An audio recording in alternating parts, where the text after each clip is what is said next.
Angela Samata. 11 years ago, I had an ordinary life with all the normal worries and dreams that we all have. And then one night, everything changed. I came home to find that the man I loved, the father of our 2 boys, had taken his own life.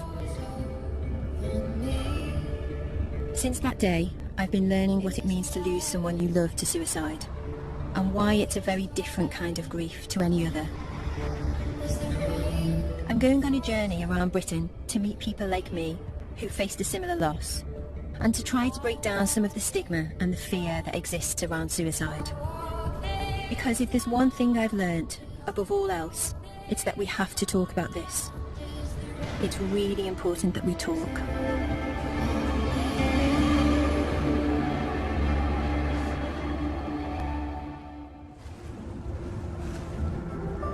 You may not know this, but there's around 6,000 suicides a year in the UK.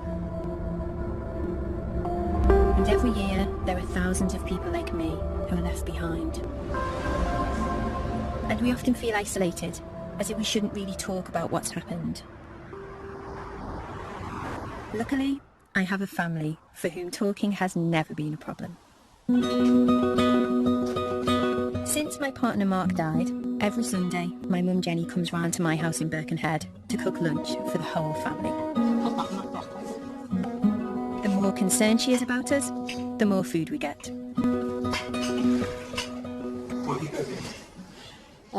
Roast lamb, roast potatoes, creamed potatoes, new potatoes, carrots, cauliflower, broccoli, managed 2 types of peas, garden peas, mushy peas. So we're going for the low carb option today? Oh, definitely. Go mad on a Sunday. We are very close family. Yeah. Which stood us in good stead, because when the whole situation around Mark happened, it kind of, that became just really pivotal to everything. It was such a big shock, because we'd had a conversation the night before, haven't we, about Christmas dinner and what we were cooking and where we were having it. All right. All right. Come on, dip your crying into the peas. A lot's changed in the last 11 years. Oh, yeah, good, thanks. I didn't have a career then. Hi, how are you doing? I work in the art world now. I've got a new partner, Dwayne. And my youngest son, Benjamin, is 14 years old. He was 3 when Mark died. Alexei was 13. He's just turned 25. Yeah. We often talk about Mark. We want them to remember him positively and not just because of that one night. We wanted the boys to grow up and for it to be about how Mark lived and how funny he was and how he thought he was an amazing cook and he probably wasn't, and how he thought he was an amazing musician and he probably wasn't. Musician he was. But we wanted it to be about that, didn't we? We didn't want it to just be about... It to be good memories, not about... Well, not just about how he died. It was really important. It was how he lived. Thank you. Dwayne, where are you going in between the kids? Are you going in between the kids? When this happens to you as an ordinary person, as an ordinary family, very, very quickly you become aware of the stigma attached to somebody taking their own life. There's lots of people that don't know how to speak to you. There's lots of people who treat you differently. Anybody else want mushy peas? I think the only way that we can help to challenge the stigma and deal with the legacy of this is to be really honest and open. And I'm kind of hoping that that's what me talking about my experiences is going to, in some very, very tiny way, help to achieve.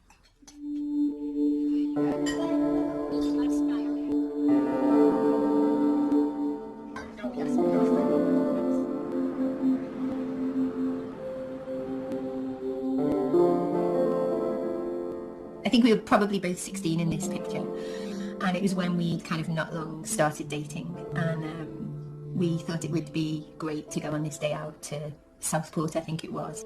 You can see how young I am and how young he is. Me and Mark met when we were at school. I was 16 and he was only 15, and we went on a date, and his friends were saying to him, oh my God, you're going out with a sixth former. That's great. And my friends were saying to me, what are you doing with a fifth year? What are you doing? And it kind of went from there, really. He was great fun. He was quirky. He was interesting. He was dangerous. I was 18 when I had Alexia. At that point, we kind of thought we knew it all. And actually, you look back and we didn't know anything. We were kind of just muddling our way through. And then this picture is just Mark and me and Benjamin. Benjamin was born when I was 29 and Mark was 28. I mean, now I look back and I think, was that time of excitement and kind of hope, really? Was that just a sticking plaster? So the relationship building up to Mark's death, I was feeling very restless. We'd always kind of managed to talk through things. So we talked about it a lot. We talked about the fact that I was feeling as if I was kind of almost claustrophobic. We decided that we were going to live separately for a little while. If I'd have realised the potential consequences of then what happened, maybe I wouldn't have said anything. Maybe I would have just continued things and kept quiet. Who knows? It's hindsight's a wonderful thing, isn't it?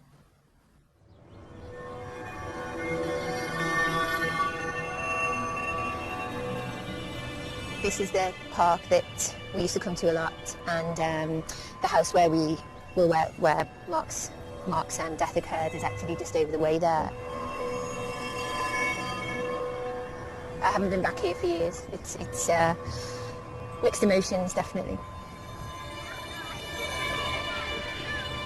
On the day that Mark actually died, I had just started a new job. The boys went off to school and Mark normally left just before me, but actually I left first that morning. In the afternoon, I got a call from Mark's work saying that he hadn't turned in. And it wasn't until 6 o'clock that I actually managed to get hold of him on the phone. And he said, remember that I love you. And look, I'm really, really sorry. And I thought that he was apologising for the fact that he hadn't gone to work. I collected the boys from my mum's house and drove home. I walked up the path, put the key in the door, opened the door, and then as I opened the door, I could just see his outline. And at that point I realised that in fact Mark had hung himself in the hallway. And behind me I could hear the boys laughing. It was the most unreal, surreal situation. I find it hard to describe it really, because it was just something that never ever enters your head in your wildest imagination.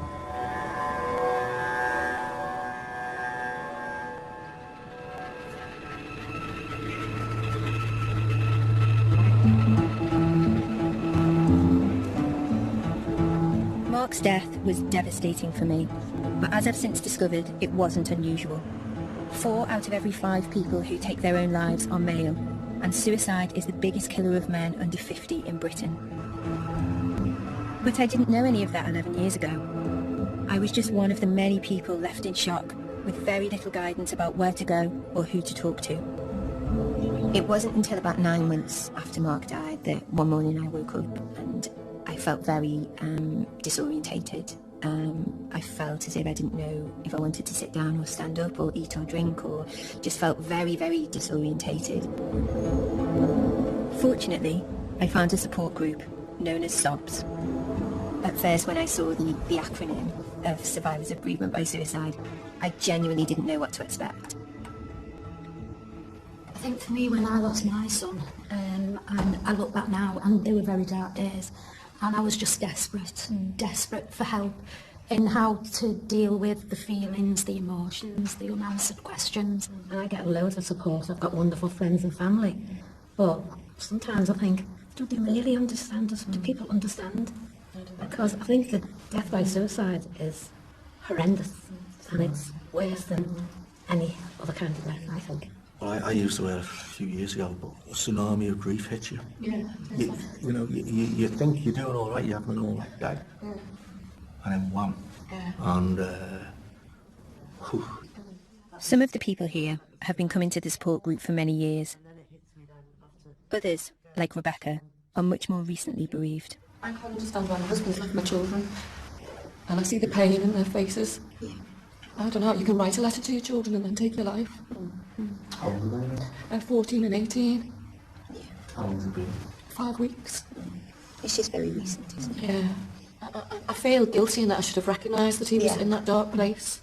And I feel that partly responsible for not perhaps understanding when he was a bit low, but I never thought he'd ever do this. My son, there were no signs whatsoever. No. As a mum, you question yourself, like, have I been a bad parent? Have I, what have I done that's, made him do this? But there were no signs. It was just like that.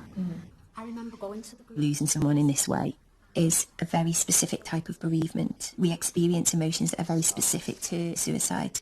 And it doesn't follow a natural pattern. There's no book that is going to say to you, you're going to go through this process, your grief is going to follow this path and this is what you're going to experience at this time. It's literally that you can feel different emotions from hour to hour, from minute to minute sometimes.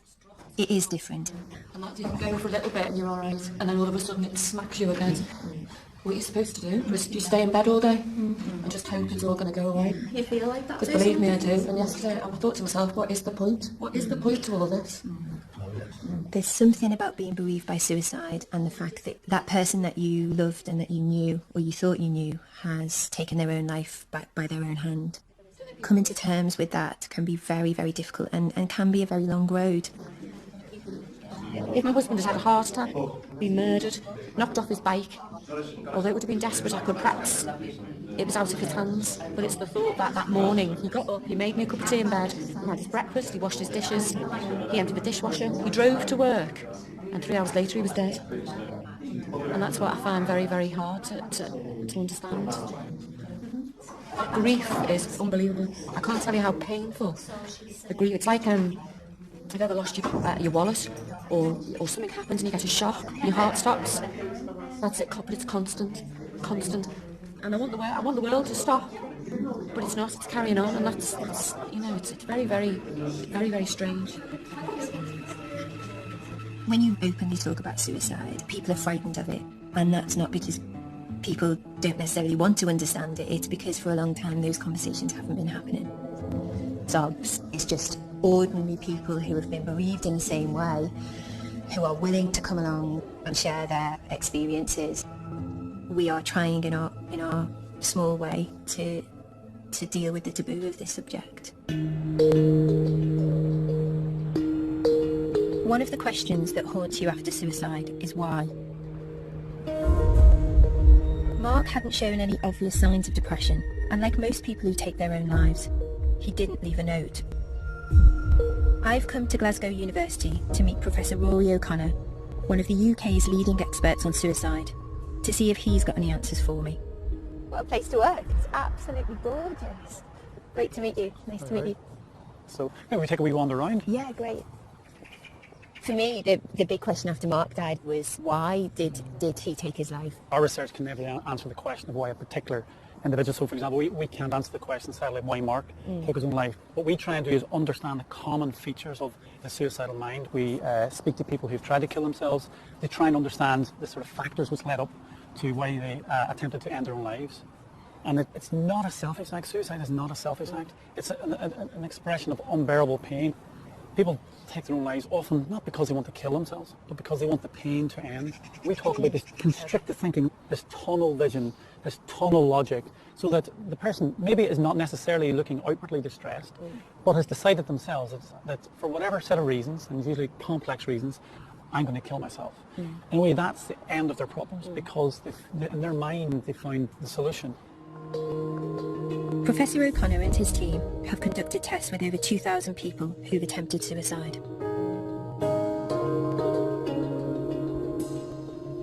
I'm going to play it gradually harder, and I'd like you to say stop when it first feels uncomfortable.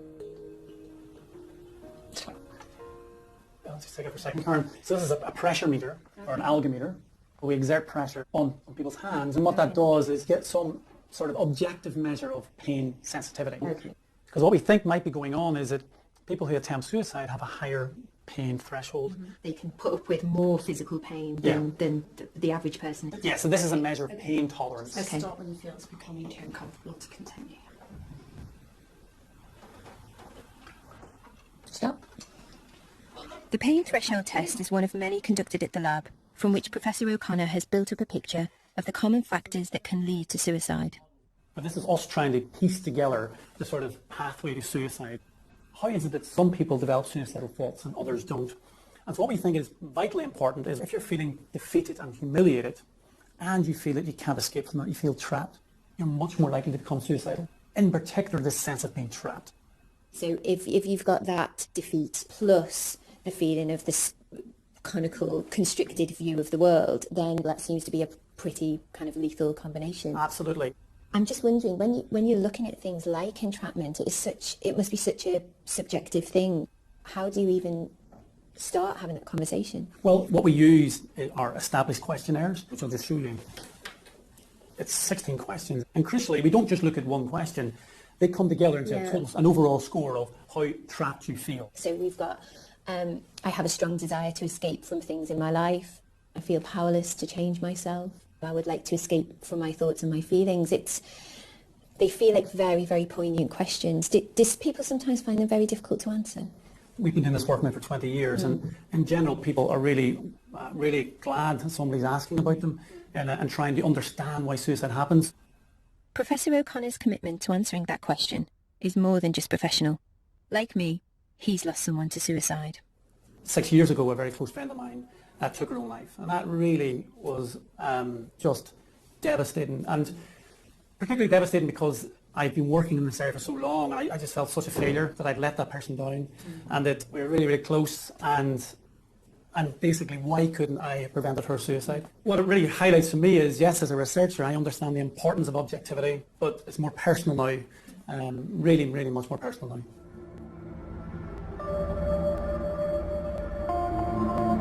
When Rory described how in the suicidal mind, that constriction of the worldview and how problems that you or I may consider as small may be magnified within that constricted view and may seem insurmountable.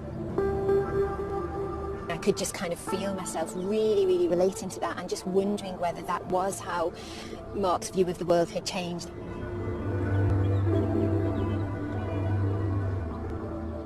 It's really got me thinking about it in a completely different way, in a way that I haven't thought about it in 11 years. For people like me, who've lost a partner to suicide, one of the biggest problems is how you explain what's happened to your children. This is a picture of Ben, and it's when he was about 2.5. And he's got his buggy here. He used to love pushing his buggy. Not a care in the world. Benjamin's questions used to be, why did Daddy die? So we had that question quite a lot. When is Daddy back? When is Daddy back? When is Daddy back? And he would say that over and over again, and I would then have to answer him each time saying, Daddy's not coming back, Benjamin. And then there's another picture here that's a little bit later. This was done in 2009. And then at about 5, I think it was, instead of saying to me, why did Daddy die? He said, how did Daddy die? So that one word completely changed the question.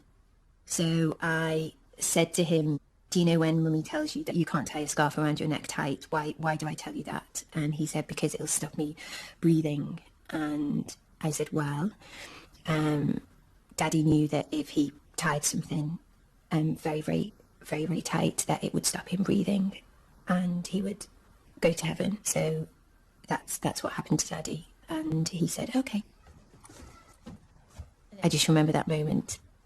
It took me a few minutes to get myself together and be able to actually look at him.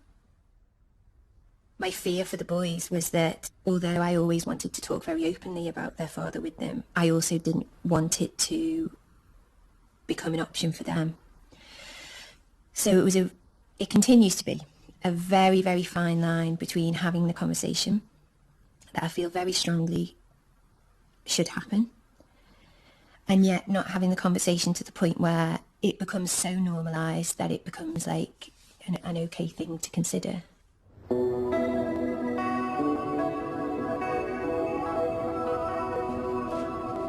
Talking to my boys about their dad's death wasn't helped by the wall of silence around suicide.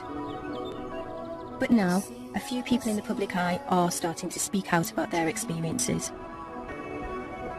I've come to West London to meet the actor David Robb, who plays Dr. Clarkson in the TV series Downton Abbey. 18 months ago, his wife, the actress Bryony McRoberts, having struggled with anorexia, took her own life at a local tube station.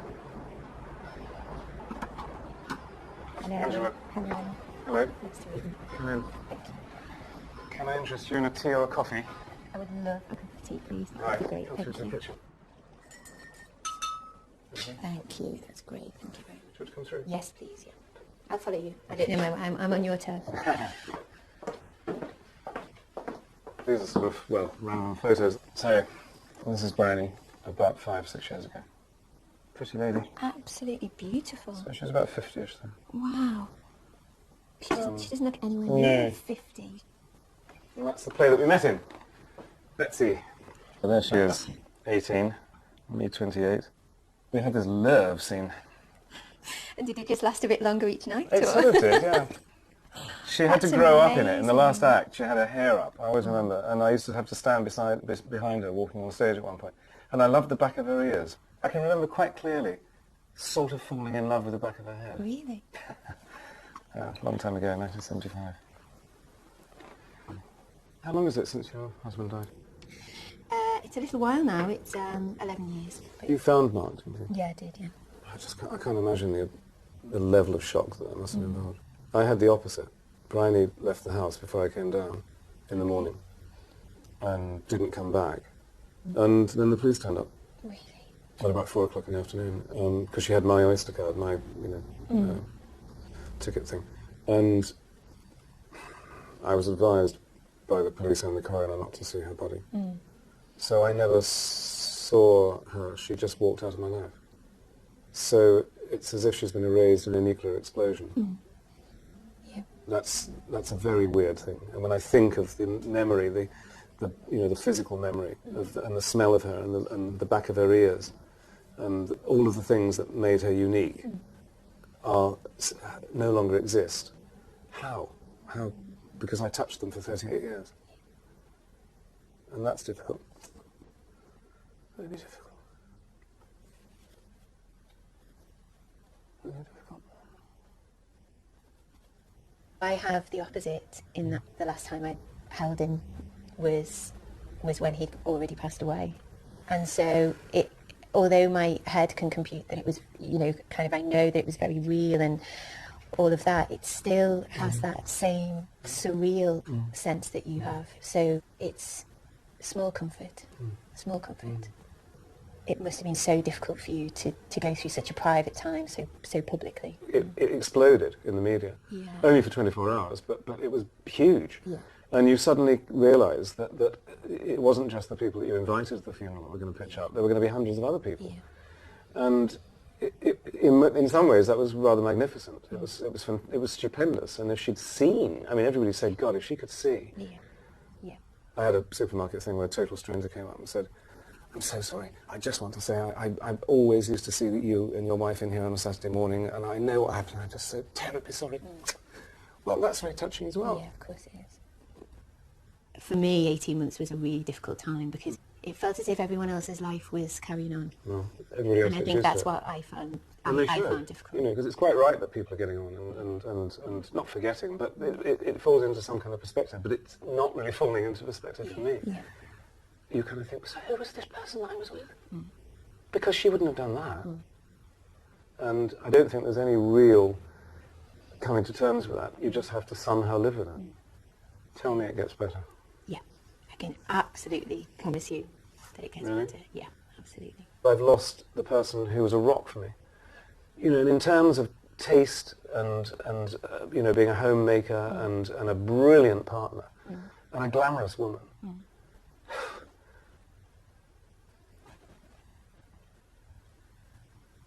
Okay.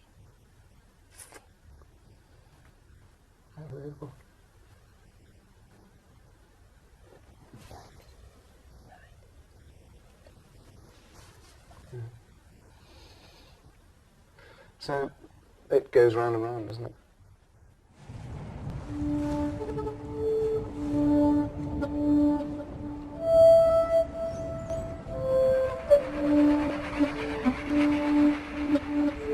Meeting David has taken me right back to where I was 18 months after Mark's death.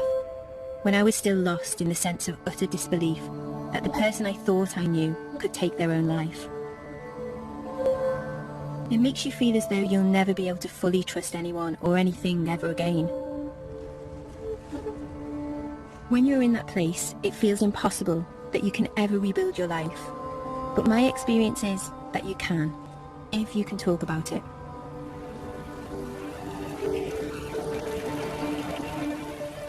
"11 years after Mark's death, my oldest son Alexei feels like he's done all of his talking.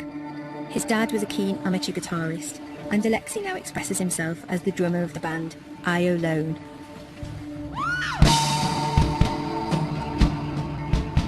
His brother Benjamin and I, of course, are his biggest fans.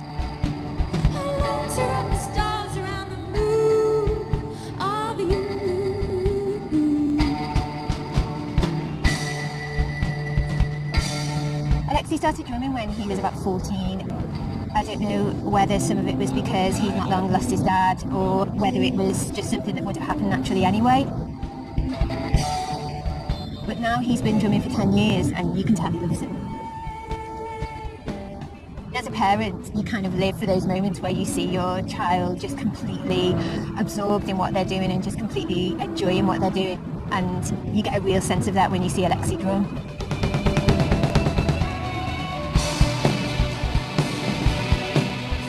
When he first started playing gigs, it was really, really difficult because when I used to go and watch him play, and it's kind of still the case now really, you do kind of wish every time he's on stage that his dad could see what he was doing really, because I think he'd be so proud of him.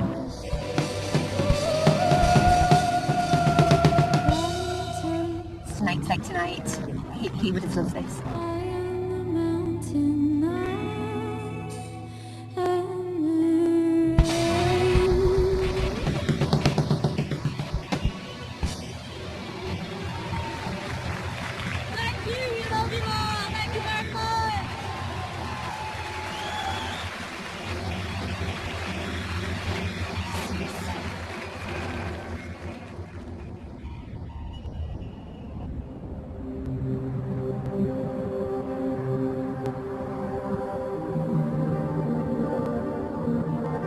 I understand now that there was a part of Mark that couldn't share how he was really feeling with us, his family.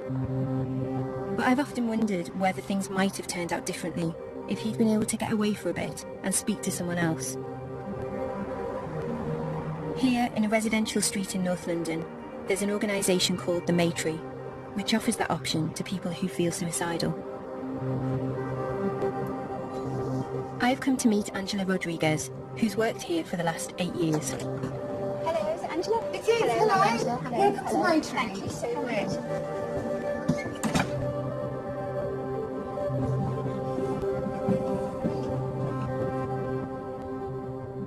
So, Angela, when people come here, what are they coming here for? Because it's quite a special place, isn't it? It is. A lot of our callers will have been Googling ways to kill themselves. Really? Yeah. We pop up at the top of the page and then they see Maytree and they'll have a read and they then have a think about it, then they'll call us. And is Maytree a one-off? Or is it, are there other Maytrees around the country, No. or is this the only one? No, this is the only one so far. What we do, we offer a safe space. We work with suicide. This is where you can come in and be honest without that fear of feeling judged or upsetting anyone. After an initial assessment, Maytree offers its guests a 5-day residential break from the pressures of everyday life. So on this floor we've got 2 bedrooms and a bathroom, and this is one of our newly decorated rooms. So they're spacious and they're airy. Wow. This is lovely. And as you can see, we've got nurse alarms for people that have, if anyone has difficulty in the night, they press that. So they're designed with, with safety. Again, you'll notice that the curtain pole... These are collapsible, aren't they? Yeah. So I noticed that as soon as I walked in. That if anyone does try and make an attempt, it's not going to work. Have you ever had guests here who have actually taken it as an opportunity to attempt to take their lives here? Yeah, and what we say to guests, we make it very clear, we have a guest agreement, that if someone does make an attempt here, that we will have to intervene. The most important part, if that happens, is being with them and trying to hold on to our relationship with them, and not to just hand it over to someone and walk away. We won't do that. We'll be with them. We'll stay with them at the hospital. Okay. And hopefully, depending how bad it would ever be, if they're able to come back and finish their stay, they come back. The Maytree was set up 20 years ago by 2 former Samaritans who wanted to offer a refuge to people who felt isolated by their suicidal feelings. I mean, the stigma around suicide, I mean, I felt it as a bereaved person. Is it something that you feel, or that you think that the guests feel? Oh, absolutely. We need to be talking about suicide. We live in a society that's scared to talk about death, let alone suicide. We need to be able to be open and talk about it without that fear of being judged. That is so important. We need to use the word. Stop hiding from it. Stop hiding from it. Let's talk about it. And that's the key, talking. How did you first come across Maytree? Was it in a working capacity, or was it in a different? No, I'd actually made several attempts myself.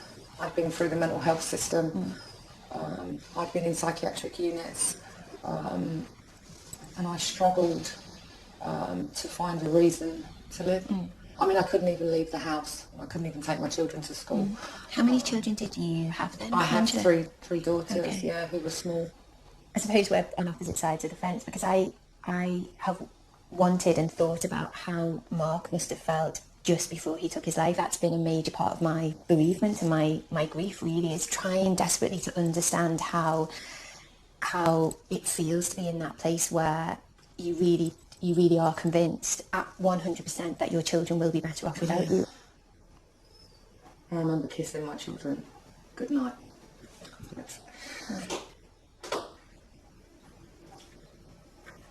Sorry. Okay. And just thinking that they would be better off.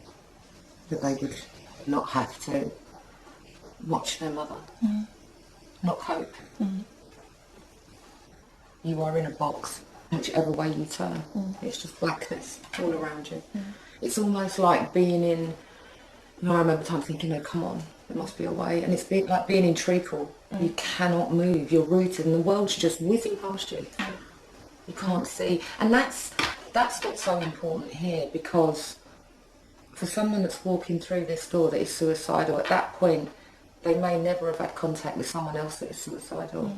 So when you see guests sitting down and talking, that also enables them to see that, wow, it's not just me, other people do suffer. And around this table, the conversation, it can just happen. It's very organic, it's very natural. It's just been wonderful to see this today, because you're doing amazing things here. Thank you.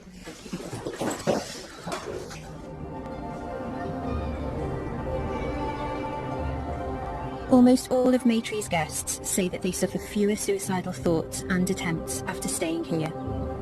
Which makes you wonder why, when suicide is such a big problem, this is the only house of its kind in the UK. Hindsight is a wonderful thing, but I just wish that if Mark had known about somewhere like Maytree, then maybe he could have just come somewhere like this for a few days. I just wish that he'd have known about this.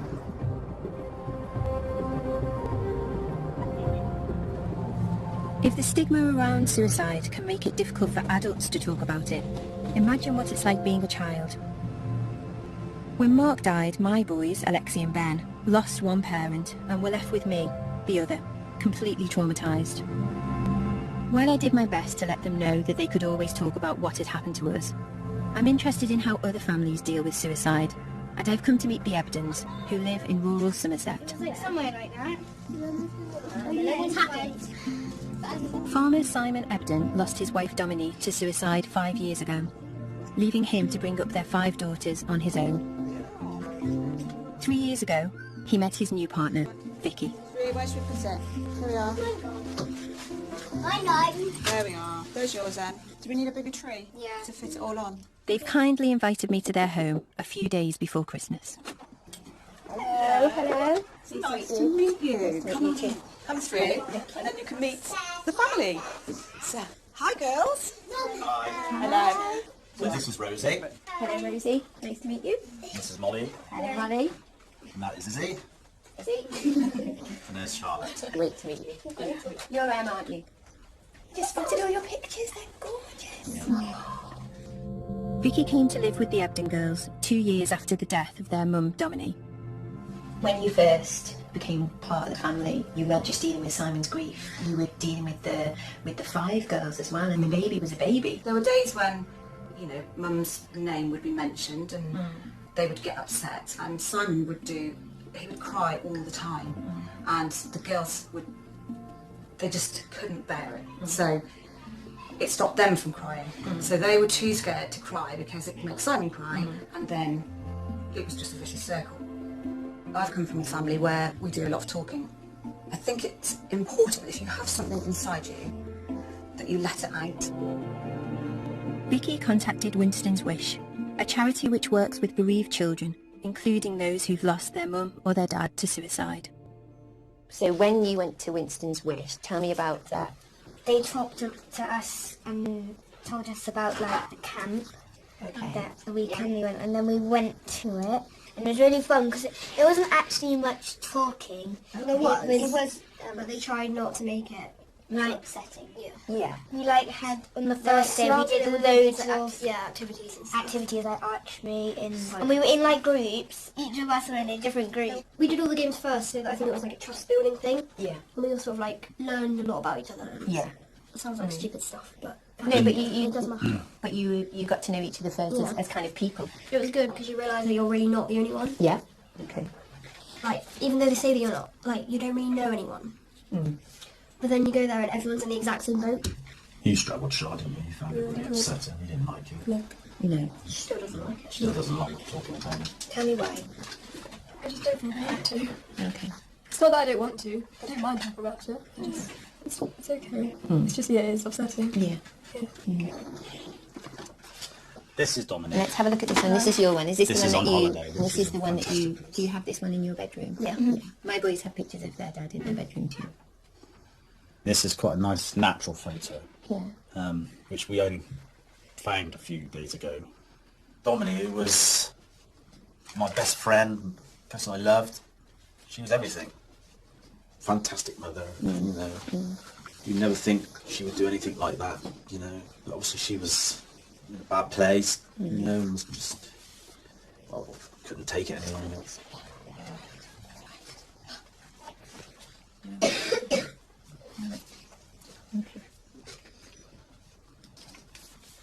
It's very sad. There are days when it's actually really difficult, but they are coming through it, and maybe they won't ever get over it. I don't think you can't get over something like that, but you can adjust and you can learn to live and live alongside what's happened, and that's kind of what I wanted for them.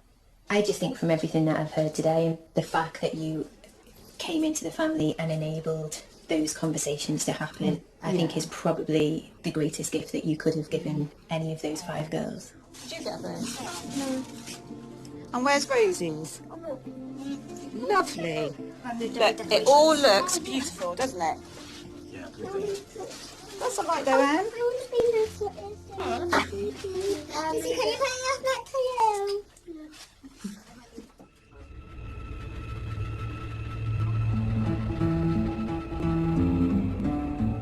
Before I go home for Christmas myself, I'm heading to Norfolk to meet a woman called Jackie Page. I think going to see Jackie today is going to be really difficult out of all of the people that we've met. Jackie has had to deal with one of the most tragic aspects of suicide, that those left behind are sometimes at risk themselves. 24 years ago, her husband Rod took his own life. 7 years ago, her son Simon did the same. Today is going to be me facing my worst fears, really. So it's going to be a tricky one, I think.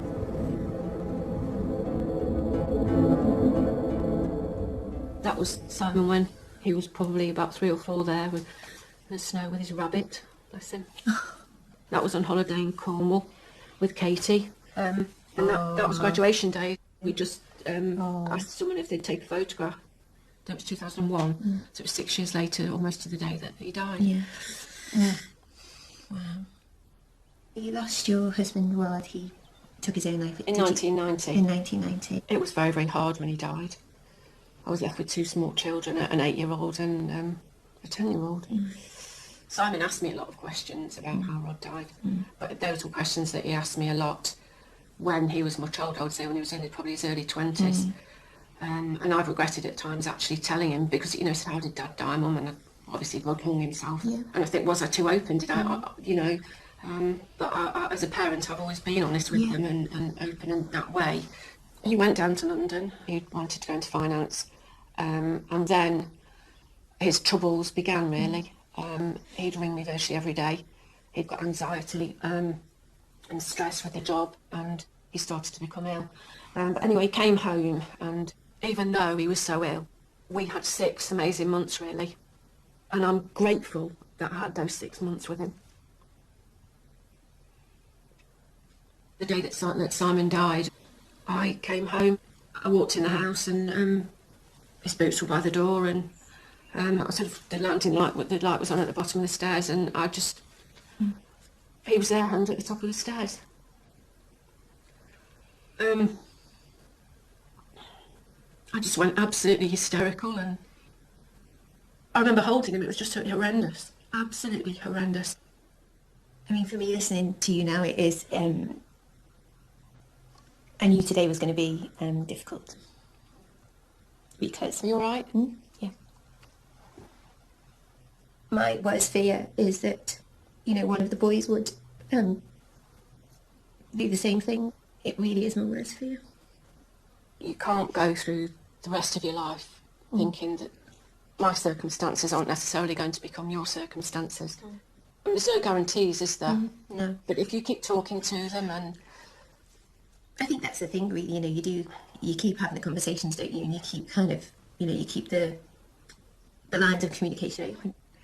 Yeah. And so, where are you at now? Where am I at now? Yeah. I'm at acceptance with it. I don't want to accept it, but I can't change it. And I think when I got to about 2.5 years after Simon's death, I reached it. I used to go to his grave every day, but then I got to a stage when I was thinking about moving to Norfolk, and I just thought, you can't continue like this. You've got to change. And Norfolk's been a turning point for me. Really? I love it down here.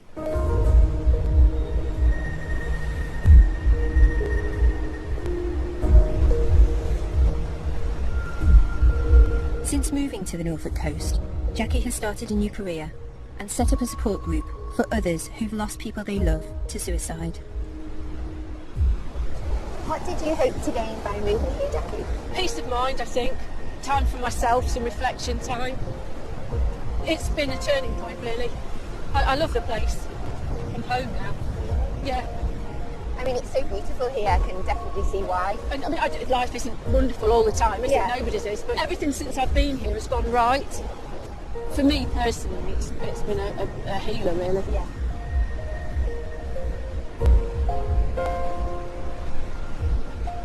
I knew today was going to be really difficult. Once Jackie started to talk about Simon, you know, losing her son, I knew it was going to be emotional. But I think that, yeah, I kind of hadn't realised what an impact that was actually going to have on me.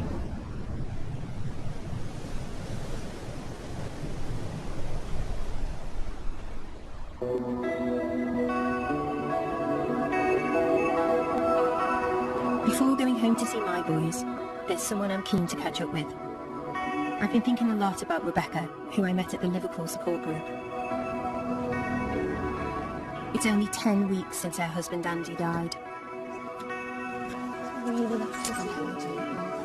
After any suspected suicide, there has to be a public inquest, and the one into Andy's death took place yesterday, just before Christmas. That's in Turkey just before he died, actually, about a month before. And then that's one of us at a charity ball a few years ago. You look amazing. Oh, well, yeah. Absolutely amazing. Have your hair done. That's the one with sugar, yeah. Okay. It's so lovely to see you again after I met you in the support group. And yesterday was the inquest. A particularly difficult day. I was a little bit disappointed that it went ahead with it only being 3 days before Christmas. Yeah. I asked if it would be postponed because the children are on holiday from school. They're not little, but even so, you have to consider them, don't you? Yeah. And did it last for a long time, No. the session? How long were you... Gosh, it must have only been about 30 minutes, if that. It just felt as though we were dealing with, I don't know, a parking ticket or a shoplifting offence or something. And I don't agree with it being open to the public either. I can't understand why. He wasn't a criminal, he'd done nothing wrong. You know, he hadn't hurt anybody else. But yes, it's such a private thing that becomes so public and you have no control over. Yeah, that's right. So did they go through the events of the day? They went through obviously the date and the time he was found, who found him, who identified him. And then they went into the cause of death. But they went, and that really upset me, because I burst into tears because they went into detail about the rope around his neck. Apparently he died very quickly. So I was comforted in a little way that he died quickly, but I don't think I needed to know the full details. And then the verdict was suicide. And my husband was depressed. Okay. And that was it, basically. He honestly didn't realise all the impact of what he did. And the after effects. And he wouldn't have wanted to leave me, I don't think, with all of this to deal with. But he has. He was in a dark place and, you know, couldn't take any more. How did you feel? Did you feel I feel let a down? bit angry and let down. Yeah, I do. He's died and I'm now left with a lot of things he couldn't cope with on my own. So, yes, he's out of pain, but my pain started now. Yeah. It's hard. Yeah. It really, really is. Yeah. Sorry. No, it's fine. And how do the boys grow up, you know? How do they form relationships? That worries me as well. You know, I always say that things happen in a child's life affect them when they get older, don't they?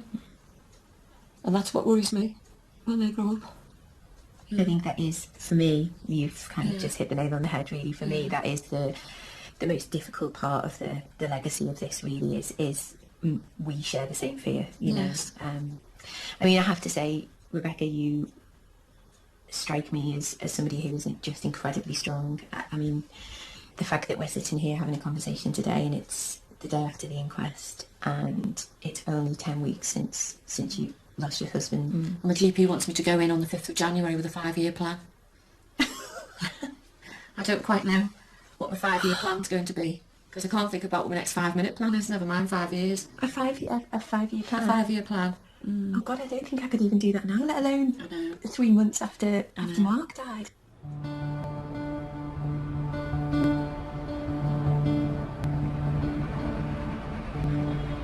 I've made it home to Birkenhead for Christmas. And while I'm still convinced that honesty and openness are the best way to deal with losing someone you love to suicide, when it comes to your own kids, you never stop worrying. I've been speaking to lots of different people and some of it's been quite upsetting. And it kind of just got me thinking about whether the fact that we'd always been really honest with each other and we'd always been able to talk about it, well, whether you felt actually we had always been able to talk about it. We have, I think.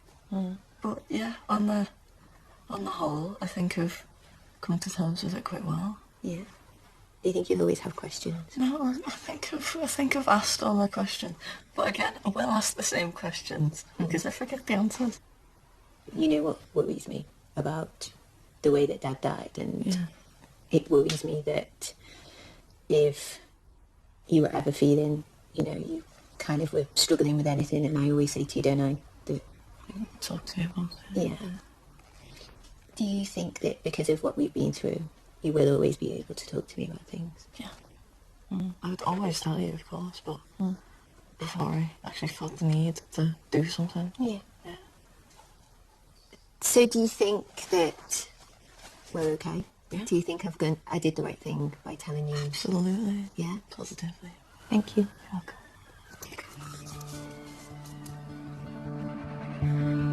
We're not having Sunday lunch this week because it's Christmas, but my mum's organised a Christmas Eve tea. We've got some of Mrs. Bishop's delightful caramel cupcakes. And as usual, there's enough to feed an army. Ham, cranberry and stuffing on plain ham and tomato and some plain turkey. There you go. Mark's death was the worst thing that's ever happened to us as a family. But 11 years on, like Benjamin, I think we're doing okay.